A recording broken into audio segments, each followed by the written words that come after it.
গ্রামের মাটির পথে হাঁটতে হাঁটতে কখনো কি একটু খেয়াল করেছেন, কিছু মানুষ আছে যারা সারা জীবন অন্যের জন্য বাঁচে। বাবা মা কৃষক, দিনমজুর, কিংবা সেই মানুষটা যার নাম কেউ মনে রাখে না। তারা নিজের স্বপ্নগুলো বুকের ভেতরে চাপা দিয়ে অন্যের জীবনটাকে আলোকিত করতে চায়। একজন বাবা হয়তো পুরনো জামা পরে বছর কাটিয়ে দেন, কিন্তু সন্তানের ঈদের জামাটা নতুন হয়। একজন মা নিজের ক্ষুধা লুকিয়ে বলে, আমার খিদে নাই, তুই খা।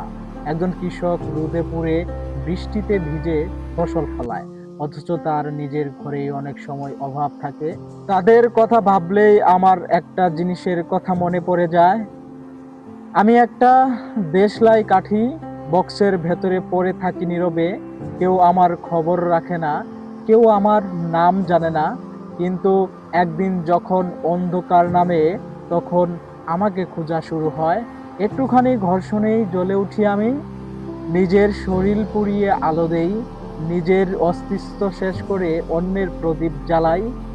তখন মনে হয় আমি একটা দেশলাই কাঠি, ছোট্ট আমার জীবন ক্ষণিকের সাথী। বক্সের অন্ধকারে থাকি নীরব হয়ে, জ্বলার অপেক্ষাতে দিন কাটে বয়ে। একটুখানি ঘর্ষণেই জ্বলে উঠি আমি, আলো দিয়ে মুছে দিই কত রাতের কালি। নিজে পুড়ে অন্যকে দিই আগুনের উষ্ণতা, এটাই যেন আমার জীবনের সার্থকতা। আর আমার আয়ু খুবই কম, জানি সে কথা। তবু নিভে যাওয়ার আগে রেখে যেতে চাই বারতা। জীবন বড় নয়, বড় তার দান। নিজে ক্ষয় হয়েও জ্বালাও মানবতার প্রাণ। আমি একটা দেশলাই কাঠি।